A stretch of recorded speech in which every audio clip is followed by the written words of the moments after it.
সমান চাস আই তোর ভাই কি ভাই না যারা পান তামাকের ব্যবসা লাগো দোকান ভাড়া দেয় হ্যাঁ শরীর থেকে কির গন্ধ হয় পড়ালিয়া জানলে ব্যক্তি কিন্তু ওই ফাইল লিয়া থাকতো না তুমি যতদিন আমার পেছন থেকে ডাকছো ততদিনই আমার মামলার ক্ষতি হয়েছে।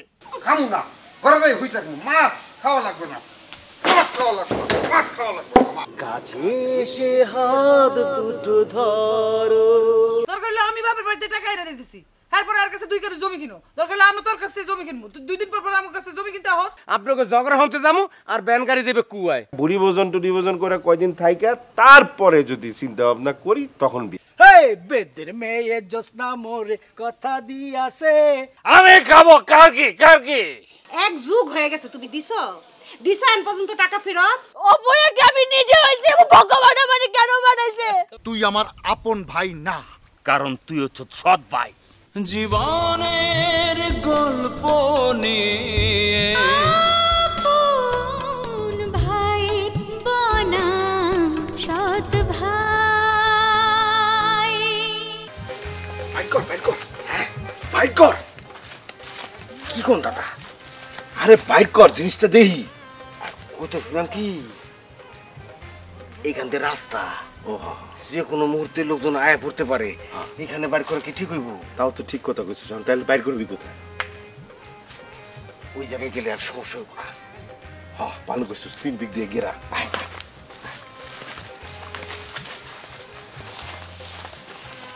কর ওই দেখি অরিজিনাল পরীক্ষা করতে হইব কর কর কর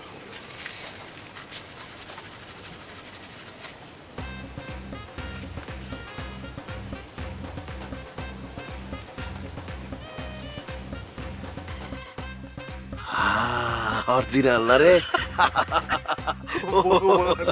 ভগবান আমাকে কপাল খুলে দিছে একদম কপাল খুলে দিছে মানে কি ধরছে আমরা এখন অনেক ধনী শত শত কোটি টাকা আমাকে সময় নষ্ট করতেছি কে চলেন চাই জিনিসটা বেঁচে দিয়া মানে পয়সাটা দিতে পারলে তো হয়ে গেল এই বেকু পয়সা দিবি মানে হ্যাঁ এই জিনিস পাইছিস কেমনে চিন্তাই করে আনছি বেকুব চিন্তাই করে আনছোস এখন যদি গরম গরম বেশি ওই পার্টি টের পেয়ে যাবো না হ্যাঁ আর ওই পার্টি টের পেয়ে যদি আমাকে ধরতে পারে তাহলে তো ঠুস দুনিয়াতেই নাই হ্যাঁ অন্য চিন্তা কর তাহলে এত কষ্ট কইরা এতদিন সাধনার পর শত কোটি টাকার একটা জিনিস পাইলাম এটা না বেচতে তো এটার মূল্যহীন হইলো তাহলে কি করবো আমরা এটা কিছুদিন লুকায় রাখতে হইব তারপরে বেশো ও তাহলে আর কোনো কথা নাই চলে লুকাই রাখ লুকায় ফেলানোর আগে দুজনের মধ্যে একটা শপথ করতে হইব কি করুন দাদা এটা আবার কিসের শপথ সে শপথ বুঝতেছিস না মূর্তির উপর হাত রাখ ক আমি শপথ করিতেছি যে আমি শপথ করতেছি যে এই মূর্তি আমি আর তুই ছাড়া কারো কোনো কিছু জানাবো না কাউরে কোনো কিছু জানাবো না এবং এই মূর্তি বিক্রি করার পরে আমরা দুইজন সমান সমান ভাগ নিব কেউ কারোর সাথে গাদ্দারি করব না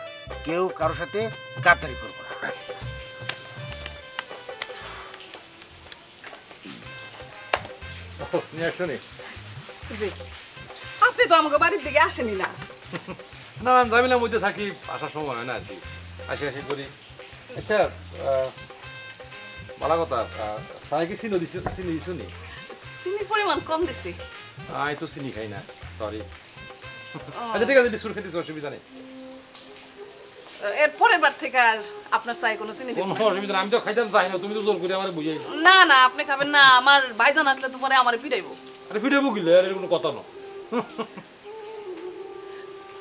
তা আপনার শরীরটা তো ভালো না না শরীরটা মোটামুটি আর কি মাঝে মধ্যে মাথা ব্যথা করে চিনচিন করি এছাড়া নানান রকম সমস্যার মধ্যে থাকি খেয়ালাই আসলে শরীরের দিকে নজর দিতে পারি না এই হচ্ছে বিষয় তুমি ভালো আছো নি জি ভালো আছি তোমার লেখাপড়া শেষ হয়েছে নি জি গুড তো বিয়ে শাদী করবে কবে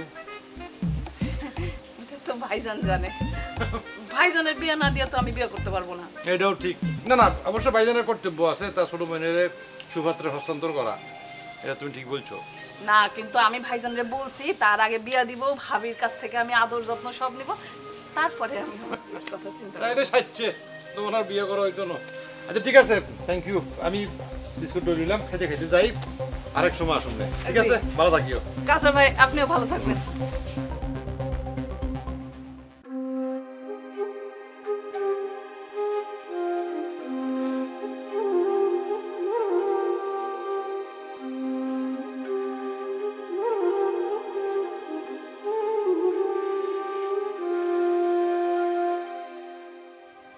আপনার প্রেশার অনেক লো, আপনি কি খাওয়া দাওয়া ঠিকভাবে করেন না? খাই তো, অনেক কিছু খাই। মিথ্যা কথা কাকা, সে ভালো মন্দ কিচ্ছু খায় না, খালি তারই খাই পড়ে থাকে। আপনি ডিম দুধ এগুলো খান, নেশা ফেশা ছাড়েন। এই বয়সে নেশা ফেশা করে শরীরের কি হাল করেছেন। শুনছো কাকাই কি কইছে? আমার কথা তো কানের ভিতরে যায় না, কাকারটা শুনো। শোনেন, আপনার মেয়েটার দিকে তাকিয়ে হলেও আপনার এই নেশা ফেশা ছাড়া উচিত। আপনার কি এমন বয়স হয়েছে বলেন? শুনলে তো, আমার কথার দাম দেয়, এখন অন্তত ছাড়ো। কাকা আপনি একটু ভালো করে বললেন। মা, আমি তোমার বাবাকে ওষুধ দিয়ে যাচ্ছি, তুমি নিয়মিত ওষুধগুলো খাওয়াও।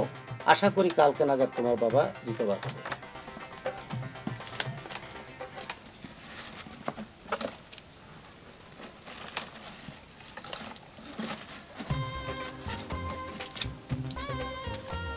মা, এই ঔষধগুলো তোমার বাবাকে নিয়মিত সকাল দুপুর রাত 3 বেলা খাবার পরে খাওয়াবে।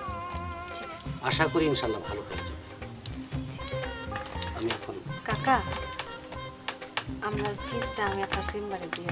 ঠিক আছে মা, দিও তুমি তুমি তোমার সুবিধাজনক সময় দিও, কোনো অসুবিধা নেই। আমি বলি তোমার বাবা যাতে আশা করি সুস্থ হয়ে যাবে ইনশাল্লাহ।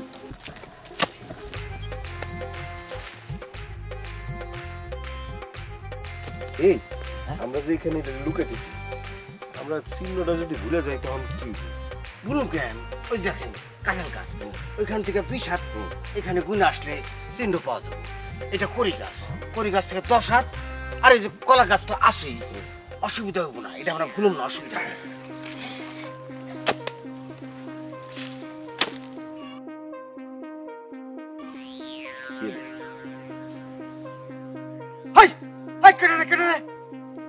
নমস্কার দাদা, আমি হারাধন। এই ছাগলের বাচ্চা ছাগল, তুই জঙ্গলে কি করস? হ্যাঁ, হয়েছে কি দাদা, ওই বাড়িতে বউর হাতে তো অশান্তি, এটা আপনার আগের থেকে জানেন। অশান্তি হওয়ার পরে বাড়িতে ঠিক মতো ঘুমান হারলাম না, তাই ভাবলাম একটু জঙ্গলে দেয় সুন্দর করে একটু ঘুম পারি শান্তিতে। এর মধ্যে হচ্ছে কি কোবাকবির শব্দ হই না, আমার না এই ঘুমটা ভেঙে গেল গা। তাই দেখ পারিলাম কি কোবাকবি করেন আর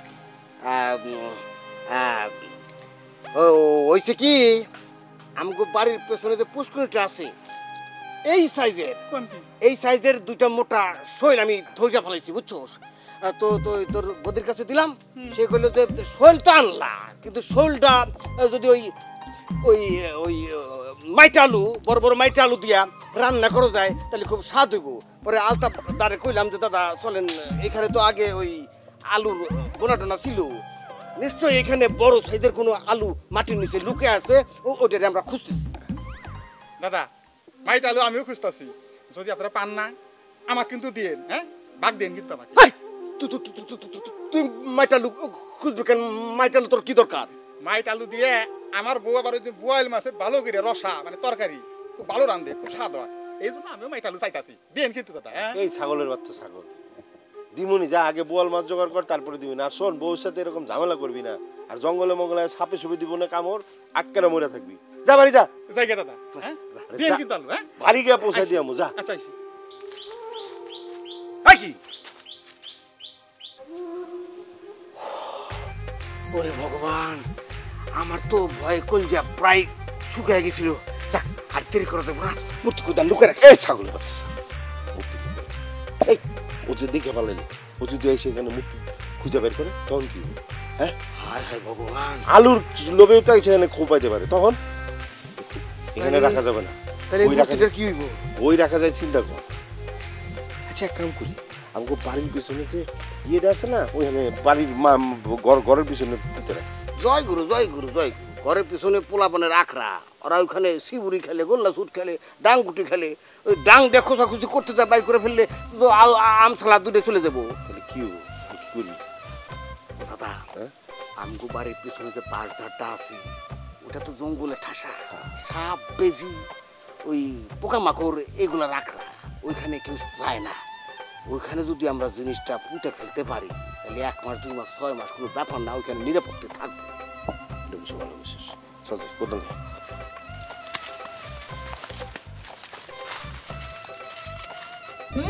তেঁতুল কি টকরি, দেখ তোর তেঁতুল তো টকরি থাকবে।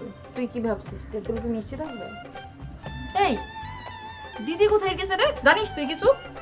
দিদি তো গঞ্জে গেছে। দিদি আমাকে বললো কিছু গহনা কিনবে, আর হচ্ছে দিদির নাকি একটু কাজ এসছে। তো দিদি কথা শুনে মনে হলো যে আস্তে আস্তে সন্ধ্যা হবে। কেন, কি হয়েছে? ইস, কতদিন যে গঞ্জে যায় না রে, জানিস? দিদির আমি সেদিন কইছি, দিদি তুমি যখন গঞ্জে যাও না আমার একটু নিয়ে যাও। দিদির মনে হয় কাজ করছে মেলা, এই জন্য না আমার না কয়ে গেছে। জানিস আমারও না একটা সময় গহনার প্রতি অনেক ফিলিংস কাজ করতো, কিন্তু এখন আর ওই ধরনের কোনো ফিলিংস কাজ করে না। কারণ আমরা তো এখন রোবটের মতো, আমাদের যেভাবে চালায় আমাদের সেভাবেই চলতে হয়। আমাদের ইচ্ছা অনিচ্ছার তো কোনো দাম নেই। রুমে আসে, টাকা দেয়, চলে যায় কাজ শেষ করে। তো ঠিকই কইছিস রে কারিশমা, আমরা যন্ত্র হয়ে গেছি, যখন যেভাবে যে ইচ্ছা ইউজ করতেছে। আর যাই হোক, গয়না কেন পছন্দ করিস না? গয়না তো সব মেয়েদের প্রিয়, বিশেষ করে আমারও না গয়না অনেক প্রিয়। ওই যে কথাই আছে না যে মানুষের সময়ের সাথে তাল মিলিয়ে চলতে হয়। এখন আসলে আমার আগে আমি যেই রকম ভাবে চলাফেরা করতাম নিজের ইচ্ছা মতো, বাবা মায়ের সাথে থাকতাম, বাট এখন তো আর আমি ভিন্ন একটা জায়গায় আছি। আমি এক্সপ্লেন করতে পারবো না আসলে। যে বাদ দে, এগুলো নিয়ে আর কথা বলতে চাই না। ঠিকই কইছিস রে কারিশমা, আমরা আসলে যন্ত্রই হয়ে গেছি। আচ্ছা যাই হোক, বাদ দে, তুই এভাবে কথা বলতেছিস কেন? কি হয়েছে তোর?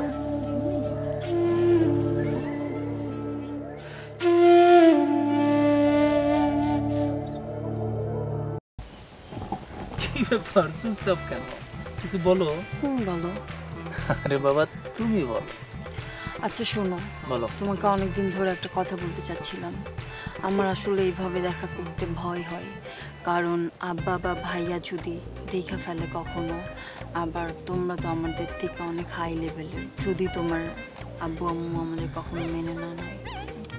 দূর পাখি, তোমরা কি কোন অংশে কম? তোমার বাবা একজন স্কুল শিক্ষক, সমাজের সবচেয়ে সম্মানী একটা চাকরি করে, তুমি তার মেয়ে। হ্যাঁ, আমি সব কিছু ম্যানেজ করে নেব। আচ্ছা শোনো, তোমার না ওই যে একটা ভাই আছে যে পুলিশের কি বড়, ওর সাথে একটু কথা বলো না? আরে অলরেডি আমি কথা বলে ফেলছি, যদি কোনোভাবে কেউ না মেনে নিতে চায় সরাসরি ভাইয়ের কাছে চলে যাবো আমরা। আচ্ছা আচ্ছা, একটা কথা বলবো। বলো। আমাকে একটু ঘুরতে নিয়ে যাবা? এই তুমি একটা ভুল কথা বললা। কারণ কি জানো, এই মুহূর্তে যদি তোমাকে নিয়ে আমি ঘুরতে যাই, তুমিও ইয়াং আমিও ইয়াং, একটা ঝামেলা হয়ে যেতে পারে। সো আমি বিয়ের আগে কোনো ধরনের কোনো রিলেশনে যাব না, এটা হবেই না, এটা মাথা থেকে ঝেড়ে ফেলো। তো এটার কথা বলি না, আমি বলছি যে চলো আমরা কোথাও বিকেলবেলা এমনিতেই একটু বের হলাম। আচ্ছা ঠিক আছে, রেডি থেকো, তোমাকে নিয়ে আমি তাজমহল দেখতে যাব। ফান করতেছো? Australia, Canada. তুমি ভালো করেই জানো যে আমি এত দূরে যেতে পারবো না, আর সেটা একটা সমস্যা আছে। আচ্ছা কোনো সমস্যা নেই, তুমি নিশ্চিত থাকো, তোমাকে নিয়ে আমি ঘুরতে যাবো, সবই করবো, কিন্তু বিয়ের পর। বিয়ের আগে আমি কোনোভাবে যে তোমার হাতটুকু ধরছি, এটা আমার কাছে অপরাধ বোধ মনে হচ্ছে, যে প্রেম করলে আসলে পবিত্রতা রক্ষা করা উচিত।